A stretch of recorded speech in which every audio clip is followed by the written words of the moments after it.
तो मैं आज आपके लिए एक अपनी नई वीडियो लेकर आ चुका हूँ। तो ये जो वीडियो है ये क्लास 10th के बच्चों के लिए काफ़ी इम्पोर्टेंट होने वाली है। तो आज हम पढ़ने वाले हैं अपनी इस वीडियो में वृत्त से संबंधित क्षेत्रफल। अभी मजा आएगा ना भिड़ो। वृत्त से जस्ट आगे वाला चैप्टर है। ये क्लास 10th मैथ का चैप्टर नंबर 11वां है। ठीक है, नई बुक के अकॉर्डिंग ये 11वां चैप्टर है और पुरानी बुक के अकॉर्डिंग ये 12वां चैप्टर है। ठीक, इससे पहले आप लोग वीडियो को लाइक कर दीजिए और अगर आप लोग चैनल पर नए हैं तो चैनल को सब्सक्राइब भी कर दीजिए। ठीक है, ताकि मैं ऐसे अनेक वीडियो अपलोड करता हूँ तो आपको नोटिफिकेशन सबसे पहले मिल जाए। ठीक है, हर वीडियो की तरह इस वीडियो का भी टारगेट रखता हूँ। इस वीडियो पे कम से कम 2000 व्यू। ठीक है, कम से कम 2000 व्यू, ये आपका टारगेट है। तो चलिए शुरू करते हैं अपनी वीडियो को। तो हम पढ़ने वाले हैं वृत्त से संबंधित क्षेत्रफल। तो यहाँ पर मैंने एक वृत्त बना लिया है, ये वृत्त है। ठीक है, अब ये वृत्त है तो इसकी कुछ त्रिज्या होती है, तो ये होती है त्रिज्या। ठीक है, अब यहाँ पर मैं आपको बिल्कुल एक एक बाईस बिल्कुल अच्छे से बताऊंगा। ठीक है, तो वृत्त का परिमाप तथा परिधि बराबर 2πr होता है। ठीक है, ये परिमाप होता है। ठीक है, अगर हमें r दे रखा है तो परिमाप याद करना है तो हम फॉर्मूला लगाते हैं 2πr वाला। ओके, और वृत्त का क्षेत्रफल होता है πr²। ठीक है, व्यास को d से तथा त्रिज्या को r से दर्शाया जाता है।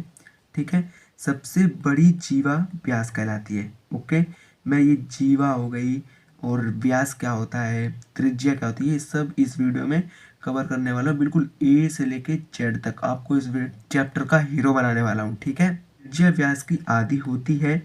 व्यास दिया हो तो त्रिज्या निकालने का जो सूत्र होता है वो होता है r बराबर 1/2d। ठीक है, आपको इसका एक क्वेश्चन करके दिखाता हूँ ताकि आपको और अच्छे से समझ में आ जाए। ठीक है, तो चलिए क्वेश्चन करते हैं। तो जो क्वेश्चन है वो है, एक वृत्त का व्यास 14 सेंटीमीटर है तो उसकी त्रिज्या ज्ञात करो। ठीक है, तो हम यहाँ पर वृत्त बना लेते हैं। जैसे ये हो गया वृत्त। ठीक है, इसका व्यास मैंने सब बताया था कि जो सबसे बड़ी जीवा होती है वो व्यास होती है। अब आप कहोगे जीवा क्या होती है, तो आप लोग टेंशन मत लीजिए, मैं उसे भी अच्छे से बताता हूँ। ठीक है, तो व्यास जो होता है वो हमेशा केंद्र से होकर जाता है। ठीक है, तो ये यहाँ से यहाँ तक व्यास है। जो इसकी लंबाई है वो है 14 सेंटीमीटर। ठीक है, अब हमने फॉर्मूला क्या पढ़ा था, अगर हमें व्यास दिया हो और त्रिज्या निकाले यानी r निकालना हो तो हमें क्या फॉर्मूला लगाना है, r बराबर 1/2d। ठीक है, हमें क्या फॉर्मूला लगाना है, r बराबर 1/2d। तो r को r रहने देना है और 1/2 इंटू डी क्या है, हमें क्या दिया है, d बराबर 14। ठीक है, यहाँ पर इंटू 14। अब 2 से तो ये कट गया, 14 7 बार में। ठीक है, तो यहाँ पर हमारे लिख सकते हैं कि r बराबर 7 एकम 7। ठीक है, तो ये हो गया हमारी त्रिज्या प्राप्त हमें हो गई। आई होप कि आपको ये अच्छे से समझ में आया होगा। मैं एक बार फिर से रिपीट कर देता हूँ कि एक वृत्त का व्यास है 14 सेंटीमीटर यानी d बराबर 14 सेंटीमीटर। ठीक है, हम व्यास को d से दर्शाते हैं और त्रिज्या को r से। ओके, त्रिज्या निकालने का एक सूत्र होता है 1/2d। ठीक है, तो r बराबर 1/2 इंटू डी क्या है 14, तो यहाँ हो गया 14। अब 2 से 14 कट गया, 7 बार में कटा तो 7 एकम 7, r बराबर 7। ठीक है, तो आओ इसके आगे पढ़ते हैं। ठीक है, बिल्कुल ही आसानी से इजी तरीके से। तो जिसका इंतजार था वो आ गया है हमारे सामने, जीवा। यह वृत्त के किसी अभिन्न बिंदु से मिलकर बनी होती है। ठीक है, जैसे यहाँ पर वृत्त है, ये वृत्त हमने बना रखा है और ये देखो आपको वृत्त के अंदर एक लाइन दिख रही है ए से बी तक। ये वृत्त का कोई अभिन्न बिंदु है, जैसे ये केंद्र से भी नहीं होकर जा सकता। ठीक है, और जैसे मान लो मैंने एक और जीवा खींचा तो यहाँ से एक ये बिंदु मान लिया और एक ये बिंदु मान लिया, इन्हें मिला लिया। ठीक है, इन्हें हमने पी और क्यू का नाम रख दिया, तो ये भी अभिन्न बिंदु है। ठीक है, तो एक वृत्त के अंदर लाखों और करोड़ों जीवाएं हो सकती है। ठीक है, जीवा की डेफिनेशन है यानी जीवा की परिभाषा है। ठीक है, आई होप कि आपको जीवा भी समझ में आ गया होगा। मैं एक बार दोबारा समझा देता हूँ कि जो जीवा होती है वो अभिन्न बिंदुओं की बनी होती है। जैसे ए और बी है, ये अभिन्न बिंदु है किसी वृत्त पे। ठीक है, ये वृत्त है, इसके ऊपर ये अभिन्न बिंदु है और इसी प्रकार पी और क्यू भी एक अभिन्न बिंदु है, इन्हें मिलाया तो ये जो काट रही है ये हमें जीवा कहलाती है। और अब बात आता है कि सबसे बड़ी जीवा, तो अगर हम इसे मिलाएं तो ये केंद्र से होकर जाएगी। यानी सबसे बड़ी जो जीवा होती है वो हमेशा केंद्र से होकर जाएगी, ठीक है। अब इसमें आप कहोगे कि सर जी हमें तो केंद्र ही नहीं पता, केंद्र क्या होता है। तो मैं बता दूं, जो केंद्र होता है वो किसी वृत्त का बिल्कुल मध्य बिंदु केंद्र कहलाता है, ठीक है। जैसे केंद्र होता है इसमें O, और यहाँ पर भी देखो ये बिंदु केंद्र है, इसे हम O। तो हमेशा हमेशा जो वृत्त होता है उसमें हम केंद्र को O से ज़्यादातर दर्शाते हैं, ठीक है। अब मान लीजिए ये एक पॉइंट जा रहा है यहाँ से यहाँ तक, तो मान लो ये बिंदु है R, ठीक है, और ये बिंदु है S।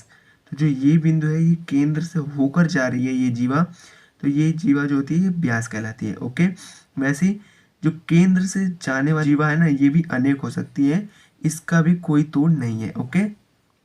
अब हम बात कर लेते हैं त्रिज्या खंड। तो त्रिज्या खंड क्या होता है, तो देखो ये एक सर्कल है, ठीक है। तो यहाँ पर त्रिज्या द्वारा बनाया गया खंड त्रिज्या खंड कहलाता है। जैसे देखो ये भी एक त्रिज्या यानी ओ ए भी एक त्रिज्या है और ओ बी भी एक त्रिज्या है, ठीक है। तो ये त्रिज्या द्वारा इतना जो है ये खंड एक वृत्त का काट के निकाला जा रहा है, तो ये त्रिज्या खंड कहलाएगा, ठीक है। अब ये पूरा वृत्त है, इसमें ये बड़ा है तो इसे हम दीर्घ त्रिज्या खंड कहते हैं, और ये जो है ये छोटा है तो इसे हम लघु त्रिज्या खंड कहते हैं, ठीक है। आई होप कि आपको त्रिज्या खंड भी अच्छे से समझ में आ गया होगा। अब पेपर में क्वेश्चन पूछता है कि त्रिज्या खंड का क्षेत्रफल कैसे निकालें, ठीक है। तो उसके लिए फॉर्मूला होता है, यहाँ पर नीचे मैंने फॉर्मूला भी लिख रखा है आपके लिए, ठीक है। तो लघु त्रिज्या खंड का जो क्षेत्रफल होता है वो होता है थीटा बटे 360 पाई आर स्क्वायर, ठीक है। क्या होता है, थीटा बटे 360 पाई आर स्क्वायर, ये लघु त्रिज्या खंड का होता है, यानी इतने का होता है, ओके, ये इतने का होता है, ठीक है। अब है दीर्घ त्रिज्या खंड का क्षेत्रफल। तो दीर्घ त्रिज्या खंड का क्षेत्रफल हम खुद बना लेंगे। अब कहोगे हम कैसे बनाएंगे, तो मैं बताता हूँ। वृत्त का जो क्षेत्रफल होता है वो क्या होता है, पाई आर स्क्वायर, ठीक है। क्या होता है, पाई आर स्क्वायर। अब पाई आर स्क्वायर में से हमें इतना यानी लघु त्रिज्या खंड को घटा देना है, तो हमें ये मिल जाएगा। तो यहाँ पर हमने सेम लिख रखा है पाई आर स्क्वायर माइनस, और लघु त्रिज्या खंड का फॉर्मूला क्या होता है, थीटा बटे 360 पाई आर स्क्वायर। तो थीटा बटे 360 पाई आर स्क्वायर, ठीक है। ये हो गया दीर्घ त्रिज्या खंड का क्षेत्रफल निकालने का सूत्र, ओके। अब यहाँ पर जो थीटा है यानी इसका थीटा का मतलब होता है कोण, यानी जो यहाँ पर कोण बनता है ना, ये इस कोण को हम थीटा लिखते हैं, ठीक है। केंद्र द्वारा बनाया गया कोण थीटा कहलाता है, ओके। तो यहाँ पर थीटा का मतलब है केंद्र पर बना कोण, और आर का मतलब है वृत्त की त्रिज्या, ओके। तो जो इसका क्वेश्चन है यानी सवाल है वो मैं आपको करके दिखा देता हूँ, ठीक है। तो चलिए, आपका सवाल है वो कुछ इस प्रकार का है कि एक वृत्त की त्रिज्या 7 सेंटीमीटर है, ठीक है, यानी ये वृत्त है जिसकी त्रिज्या 7 सेंटीमीटर है तथा केंद्र द्वारा बनाया गया कोण 60 डिग्री का है, ठीक है। केंद्र पर जो बन रहा है कोण है वो 60 डिग्री का है। तो त्रिज्या खंड ज्ञात कीजिए और दीर्घ त्रिज्या खंड भी ज्ञात करना है, ठीक है। तो पहले हम यहाँ पर लिख लेते हैं, हमें दिया है, हमें क्या क्या दिया है, तो यहाँ पर हम सिंपली लिख लेते हैं दिया है, ठीक है। अब हमें दिया है r बराबर 7, r का मतलब होता है त्रिज्या, ओके, और यहाँ पर कोण का मतलब होता है थीटा बराबर 60, ठीक है। अब पहले हम इसमें ज्ञात करेंगे लघु त्रिज्या खंड, ओके। अगर कहीं पर भी आपको क्वेश्चन में लिखा हो त्रिज्या खंड का क्षेत्रफल ज्ञात करो, ठीक है, तो आपको वहां पर सिंपली लघु त्रिज्या खंड वाले क्षेत्रफल का जो फॉर्मूला है वही यूज करना है, ओके। तो चलिए करते हैं। तो यहाँ पर हम सिंपली लिख लेंगे कि लघु त्रिज्या खंड का क्षेत्रफल, ठीक है। यहाँ हमने लिख लिया लघु त्रिज्या खंड का क्षेत्रफल बराबर जो होता है वो होता है थीटा बटे 360 पाई आर स्क्वायर, ठीक है, ये फॉर्मूला होता है, ओके। अब हमें सिंपली क्या करना है कि जिनका मान है वो इनमें रख देना है और इसका आंसर आ जाएगा। तो थीटा की वैल्यू क्या है 60, तो 60 बटा 360 इंटू पाई की वैल्यू 22/7 होती है, आपको पता ही है, एंड आर की वैल्यू क्या है 7, और स्क्वायर रहता है तो हम यहाँ स्क्वायर लगा देते हैं, ठीक है। अब इसे हम सिंपली काट लेते हैं, 0 से 0 गया और 6 कम 6, 6 चौके 36, ठीक है। अब हम इसे भी 2 से काट लेते हैं, कट रहा है ये, तो 2 तिया 6, और 11 दूनी 22, ठीक है। तो कटने के बाद आया है 1/3 इंटू 11/7 इंटू, जब यहाँ स्क्वायर है तो इसे हम इस प्रकार से लिख सकते हैं, ठीक है। 7, अब यहाँ पर एक साथ से एक साथ कट जाएगा, ठीक है। फिर इसके हम नीचे जस्ट लिखेंगे 1/3 इंटू 11 इंटू 7, ठीक है। तो जो 11 सतह क्या होता है, 11 सतह 77, और इसके अपॉन में क्या आ जाएगा, इसके अपॉन में आ जाएगा 3, ठीक है। ये हो जाएगा सेंटीमीटर स्क्वायर, ठीक है। तो ये है लघु त्रिज्या खंड का क्षेत्रफल, ठीक। अब हमें ज्ञात करना है दीर्घ त्रिज्या खंड का क्षेत्रफल, तो चलिए उसे भी हम ज्ञात कर लेते हैं। तो यहाँ पर हम पहले लिख लेते हैं, हमें दिया है यहाँ पर, तो हमें क्या क्या दिया था, थीटा बराबर 360, थीटा बराबर जो था वो हमें 60 डिग्री दिया था, एंड आर बराबर 7 सेंटीमीटर दिया था, ठीक है। अब हम यहाँ पर सिंपली लिख लेते हैं दीर्घ त्रिज्या खंड का क्षेत्रफल, ओके। अब यहाँ पर हो जाएगा पाई आर स्क्वायर माइनस थीटा बटे 360 पाई आर स्क्वायर, ठीक है। ये दीर्घ त्रिज्या खंड का क्षेत्रफल है, ओके। अब यहाँ पर हम इक्वल टू करके पाई की वैल्यू क्या होती है 22/7 इंटू आर क्या है 7 का स्क्वायर, ठीक है। ये रहा आर 7 का स्क्वायर, माइनस थीटा क्या है 60, तो 60 डिग्री बटा 360 इंटू 22/7, ठीक है। और यहाँ पर हम लिख लेंगे 7 का स्क्वायर, क्योंकि आर बराबर क्या है 7, ठीक है। अभी इससे कट गया, और 6 एकम 6 और 6 छवा के 36, फिर इसे हम 2 से काटेंगे 11 बार में, और ये 3 बार में कट जाएगा, ठीक है। अब यहाँ पर हम इसे इस प्रकार से लिख सकते हैं 22/7 इंटू, इसे हम इस प्रकार से लिख सकते हैं, एंड माइनस 1/3 इंटू 11/7 इंटू, इसे भी हम खोल के इस प्रकार लिख सकते हैं। अब यहाँ से 7 से ये 7 कट गया, और इसमें भी ये 7 से ये 7 कट गया, ठीक है। अब 22 सत्ते क्या होता है बताओ, तो मैं यहाँ पर मल्टीप्लाई कर लेता हूँ। तो 22 सत्ते वैसे होता है 154 माइनस 154 माइनस, अब यहाँ पर 11 सत्ते 77, 77 माइनस 77/3, ठीक है। अब यहाँ पर जब ऐसे, तो इसका हम एलसीएम लेते हैं, ठीक है। एलसीएम लेने के बाद यहाँ पर जो 3 हम एलसीएम आता है इसका, तो यहाँ पर 1 या 3, अब इसमें 3 की इसकी मल्टीप्लाई करेंगे तो हमें प्राप्त होगा 3 चौक 12, हाथ में लगाएगा 3 5 15 1 16, और 3 1 कम 3 1 4, ठीक है। हमें ये प्राप्त होगा 462 माइनस, अब 3 एक बार में गया, अब 1 की मल्टीप्लाई हम इसमें करेंगे तो हमें प्राप्त होगा 77, ठीक है। अब हम इसमें से इसे घटाते हैं, तो जो इसे घटाने पर हमें प्राप्त होता है 385/3, ठीक है। तो ये जो है ये हो जाएगा 385/3 सेंटीमीटर स्क्वायर, ये हो जाएगा दीर्घ त्रिज्या खंड का क्षेत्रफल, ठीक है। आई होप कि आपको दीर्घ त्रिज्या खंड और लघु त्रिज्या खंड का क्षेत्रफल निकालने आ गया होगा। मैंने आपको पहले बताया, और ये दोबारा से बता रहा हूँ क्योंकि ये पेपर में नहीं देते हैं, कि अगर आपको किसी भी क्वेश्चन में पूछे कि त्रिज्या खंड का क्षेत्रफल ज्ञात करना है, तो हमेशा आप वहां पर लघु त्रिज्या खंड के क्षेत्रफल का सूत्र लगाएंगे। यानी वो सूत्र क्या होता है, तो वो सूत्र होता है थीटा बटे 360 पाई आर स्क्वायर। केवल आपको यही सूत्र लगाना है, आपको दीर्घ का नहीं लगाना है। अगर वो दीर्घ का पूछेगा तो आपको क्वेश्चन में दीर्घ लिखा रहेगा, लेकिन अगर क्वेश्चन में दीर्घ नहीं लिखा है तो आप समझ जाना कि वहां पर हमें लघु का ही बताना है, ओके। तो मैं उम्मीद करता हूं कि आपको ये भी समझ में आ गया होगा। तो अब इसका अगला टॉपिक है वृत्तखंड, आइए उसे पढ़ते हैं। तो हमारा जो अगला टॉपिक है वो है वृत्तखंड। तो वृत्तखंड का मतलब होता है जैसे जीवा द्वारा वृत्तखंड बनाया जाता है, ओके। जैसे मैंने आपको एक वृत्त पे अभिन्न बिंदु, ये ए और ये अभिन्न बिंदु बी है, इसे हमने मिलाया तो ये जीवा बन गई। तो जो ये जीवा बनी है ना, तो जो इसका ये क्षेत्रफल मतलब घेर रहा है, यानी ये जो क्षेत्रफल इसमें से कट के निकल रहा है, ये हो जाएगा हमारा लघु वृत्तखंड, ओके।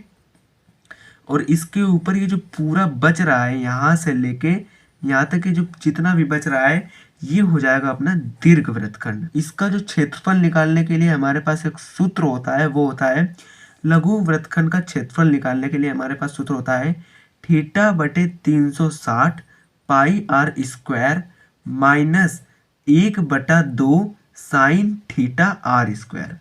ठीक है, ये sine theta into R square. Okay, अब आप कहोगे कि ये इसमें त्रिकोणमिति कहाँ से आ गई, और हमने तो त्रिकोणमिति पढ़ी ही नहीं है। तो मैं आपको बता दूं कि मैंने इसकी एक अलग से वीडियो बना रखी है। उस वीडियो को जो लिंक है वो डिस्क्रिप्शन बॉक्स में है। एंड उसके बाद जो उस वीडियो का थंबनेल है आपको इधर साइड में यहाँ पर दिख रहा होगा। ओके, तो चलो हम इसे करते हैं। और जो आगे एक सूत्र है वो है दीर्घ वृत्तखंड का क्षेत्रफल बराबर pi R square minus theta बटे 360 pi R square minus 1/2 sine theta R square. ठीक है, तो वही इसमें भी वही सिंपल है, लघु वाला वृत्तखंड निकालना है और वृत्त के पूरे क्षेत्रफल में से इसे घटा देना है, तो हमें दीर्घ का पता लग जाएगा। ठीक है, तो यहाँ पर भी हमने वही किया है कि जो लघु वृत्तखंड का क्षेत्रफल ये है, तो पाई आर स्क्वायर में से हमने इसे घटा दिया है। ओके, चलिए इसके क्वेश्चन की तरफ बढ़ते हैं हम। तो जो अपना क्वेश्चन है वो कुछ इस प्रकार का है। एक वृत्त जिसकी त्रिज्या 3.5 सेंटीमीटर है तथा केंद्र पर बना कोण 90 डिग्री का है। ठीक है, यानी उसकी जो रेडियस है आर है वो 3.5 सेंटीमीटर है, और जो केंद्र द्वारा बन रहा है कोण ना वो 90 डिग्री का है, यानी 90 डिग्री का है। तो वृत्तखंड का क्षेत्रफल तथा दीर्घ वृत्तखंड का क्षेत्रफल ज्ञात करना है। देखो यहाँ पर लघु नहीं लिखा है, लेकिन हमें यहाँ पर फॉर्मूला लघु वाला ही लगाना है। ठीक है, तो पहले हम यहाँ पर लिख लेते हैं दिया है। तो यहाँ पर मैं लिख लेता हूँ दिया है। तो हमें क्या क्या दिया है, हमें दिया है आर बराबर 3.5 सेंटीमीटर एंड थीटा बराबर दे रखा है 90 डिग्री। ओके, तो चलिए सिंपली हम इस क्वेश्चन को इजी तरीके से सॉल्व करते हैं। तो यहाँ पर हम सिंपली लिख लेते हैं कि लघु वृत्तखंड का क्षेत्रफल, ठीक है, लघु वृत्तखंड का क्षेत्रफल। ठीक है, तो लघु वृत्तखंड का क्षेत्रफल क्या होता है, आप लोग कमेंट करिए जल्दी जल्दी क्या होता है। तो वो होता है थीटा बटे 360 pi R square minus 1/2 sine theta R square. ठीक है, ये फॉर्मूला होता है। जब इनके बीच में कोई निशान ना हो ना, तो यहाँ पर हमेशा गुणा का निशान होता है, यानी मल्टीप्लाई का निशान होता है। ओके, तो हमें थीटा क्या दे रखा था, 90 डिग्री दे रखा था, एंड पाई की वैल्यू क्या होती है, 22/7 होती है, एंड जो हमें आर दे रखी थी वो 3.5 दे रखी थी। अब हमें इसका स्क्वायर करना है, एंड माइनस 1/2 साइन थीटा यानी साइन 90, ठीक है, और इंटू आर है 3.5 का स्क्वायर। ओके, अब यहाँ पर 0 से 0 कट गया और 9 एकम 9 चौक को 36। ओके, अब यहाँ पर 2 से काटे तो 2 11 बार जाएगा और ये होगा 2। ठीक है, अब यहाँ पर हम नीचे लिख सकते हैं 1/2 इंटू 11/7 इंटू, ये अलग टॉपिक है, नीचे अलग है। तो यहाँ पर हम लिख सकते हैं 3.5 इंटू 3.5 माइनस 1/2। अब साइन 90 की वैल्यू क्या होती है, 1 होती है। यह मैंने आपको त्रिकोणमिति वाले चैप्टर में अच्छे से करवा दिया है। ठीक है, तो आपने अगर उस वीडियो को नहीं देखा है तो आप जाके उस वीडियो को देख लेंगे तो आपको और अच्छे से समझ में आ जाएगा। तो फिर हम यहाँ पर सिंपली लिख देंगे साइन 90 की वैल्यू 1, एंड यहाँ पर जो आर है वो स्क्वायर में है, तो उसे हम खोल के लिख लेंगे 3.5 इंटू 3.5। ओके, अब यहाँ पर सिंपली हम कर लेते हैं, जैसे 7 से इसे काटेंगे तो ये 0.5 बार में कट जाएगा। फिर उसके आगे यहाँ पर हम लिख देंगे 1/2 into 11 into 0.5 into 3.5 minus 1/2 into, यहाँ पर फिर इंटू 1 इंटू 3.5 इंटू 3.5। ठीक है, अब इनकी हम मल्टीप्लाई करने पे जो हमें प्राप्त होगा वो यहाँ पर मैं नीचे दिखा देता हूँ आपको कि 1/2 इंटू इसकी मल्टीप्लाई करें और इसकी मल्टीप्लाई करें तो हमें जो प्राप्त होगा, मैं यहाँ साइड में करता हूँ कि 35 पंजे होता है 175। अब यहाँ पर 2 जगह पे दशमलव, तो यहाँ पर 2 जगह पे दशमलव हम यहाँ पर लगा देंगे यहाँ पर, तो ये हो जाएगा 1.75 और इंटू 11। ठीक है, तो 11 करने पर हमें प्राप्त होगा 571 इंटू इसकी मैं इसमें मल्टीप्लाई करेंगे तो 571। ठीक है, यहाँ पर 5 और 7 5 12, 7 1 8 1 9 और ये 1 1 हो जाएगा, और यहाँ पर 2 संख्या पे दशमलव, तो यहाँ पर हम दो संख्या पे दशमलव लगा लेंगे। ओके, यहाँ पर हम लिख लेंगे 19.25। ओके, अब यहाँ पर 1/2 इंटू, फिर यहाँ पर हमें 35 इंटू 35 करना है। ठीक है, तो यहाँ पर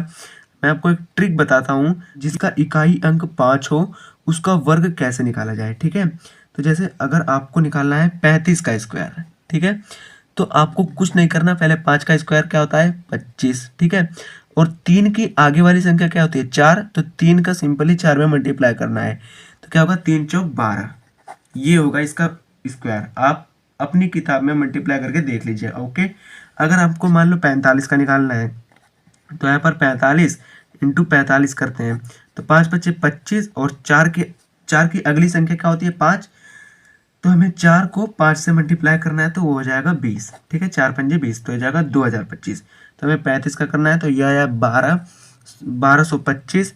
अब यहाँ पर दो जगह पे दशमलव है, तो यहाँ पर हम दो जगह पे दशमलव लगा लेंगे, तो ये हो जाएगा हमारा 1225। ठीक है, यहाँ पर हम सिंपली से इस प्रकार लिख देते हैं, जब इसकी मल्टीप्लाई होती है 19.25/2 माइनस इसे इसमें मल्टीप्लाई करेंगे तो 12.25/2। अब जब इसे इसमें से घटाएंगे तो हमें जो आंसर प्राप्त होगा वो होगा 7/2। ये हो जाएगा इसका आंसर, ये होगा सेंटीमीटर स्क्वायर। ठीक है, ये सब रफ है। ओके, और ये है इधर सवाल, तो जो इसका आंसर है वो हमें कुछ ये प्राप्त हुआ, यानी 7/2 सेंटीमीटर स्क्वायर इसका आंसर प्राप्त हुआ। ठीक है, अब हमें ज्ञात करना है दीर्घ त्रिज्या खंड का। तो हमें लघु त्रिज्या खंड का तो फॉर्मूला मतलब पता लग गया कि 7/2 है, तो हमें सिंपली वृत्त का क्षेत्रफल ज्ञात करके और 7/2 को उसमें घटा देंगे, तो हमें दीर्घ त्रिज्या खंड का क्षेत्रफल पता लग जाएगा। तो चलो हम करते हैं। यहाँ पर हमें दिया, हमें आर क्या दी थी, हमें आर दी थी 3.5 सेंटीमीटर स्क्वायर। ठीक है, तो यहाँ पर हम वृत्त का क्षेत्रफल निकालते हैं, वृत्त का क्षेत्रफल। ठीक है, क्षेत्रफल क्या होता है πr², तो पाई को हम लिख देंगे 22/7 इंटू 3.5 का स्क्वायर। ओके, तो हम इसे कुछ इस प्रकार लिख सकते हैं कि 22/7 इंटू 3.5 इंटू 3.5। अब इसे हम इसे काट देंगे तो 0.5 बार में कटेगा। ठीक है, अब जब ये 0.5 बार में कटेगा तो हम यहाँ पर सिंपली लिख लेंगे 22 इंटू 1.75। मैंने आपको पीछे मल्टीप्लाई करके दिखा दिए। अब यहाँ पर इसका एक रफ कर देते हैं साइड में, 1.75 इंटू 22। ठीक है, जब इसकी मल्टीप्लाई करेंगे 2 पंजे 10, हाथ में लगा 1 का, 2 7 14, 1 15, हाथ में लगा 1 का, 2 1 कम 2 1 3। ठीक है, फिर यहाँ पर हम नेक्स्ट मल्टीप्लाई करेंगे इसी की, तो ये भी प्राप्त होगा हमें 2 पंजे 10, हाथ में लगा 1 का, 2 7 14, 1 15, हाथ में लगा 1 का, फिर 2 1 कम 2 1 3, फिर 0 5 और 5 3 8 और 3। ठीक है, यहाँ पर 2 अंक पे दशमलव, तो यहाँ पर हम ऐसे लिख लेंगे। अब हमें यहाँ पर प्राप्त हो गया 38.5।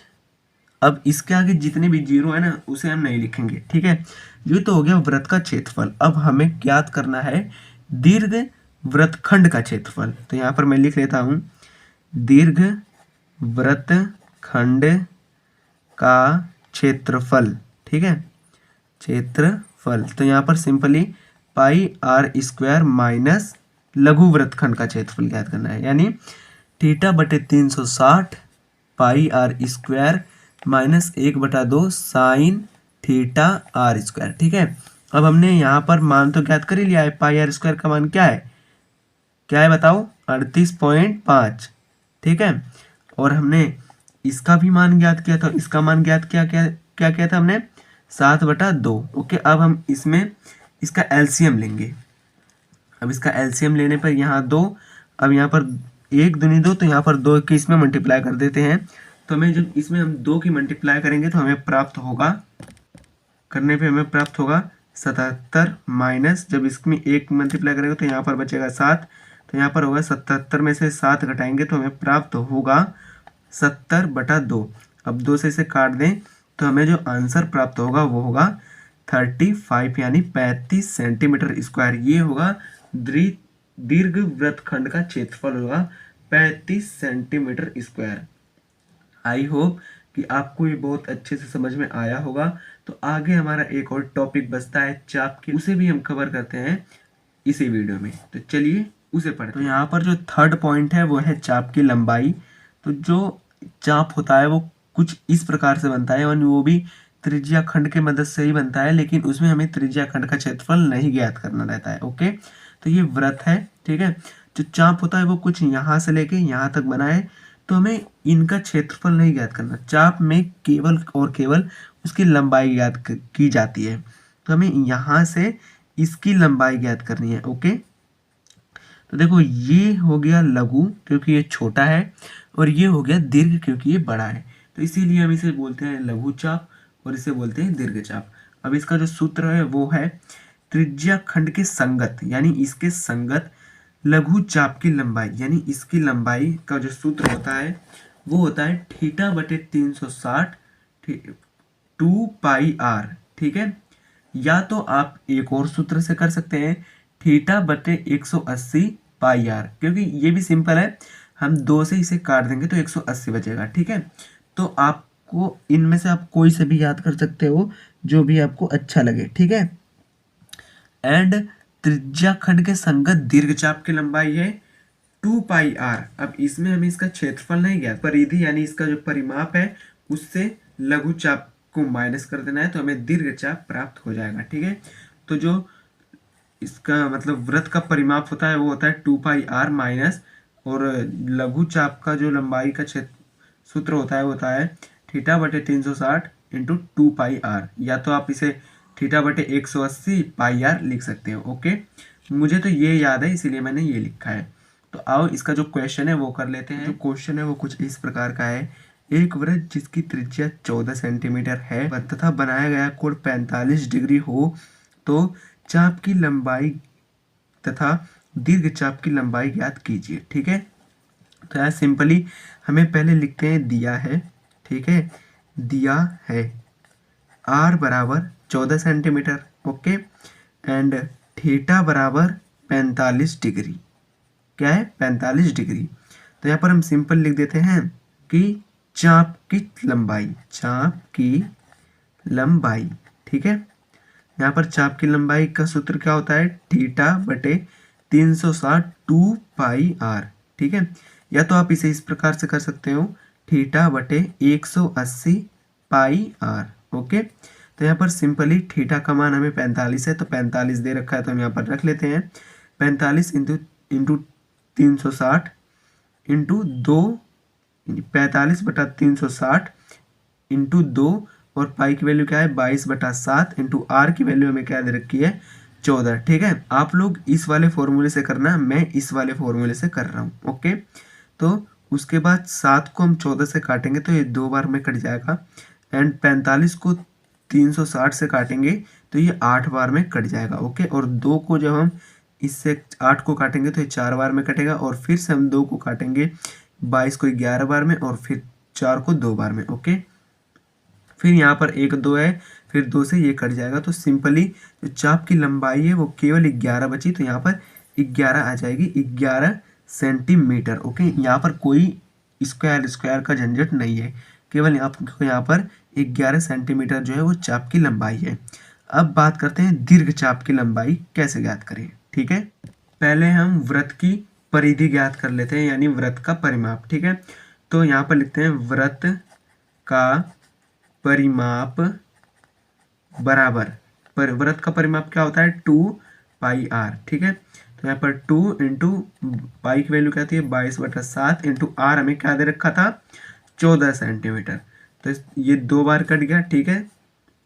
तो यहाँ पर इसकी मल्टीप्लाई करने पे हमें प्राप्त होगा 88, यानी 2 दूनी 4 और 22 चौक 88 सेंटीमीटर, ठीक है।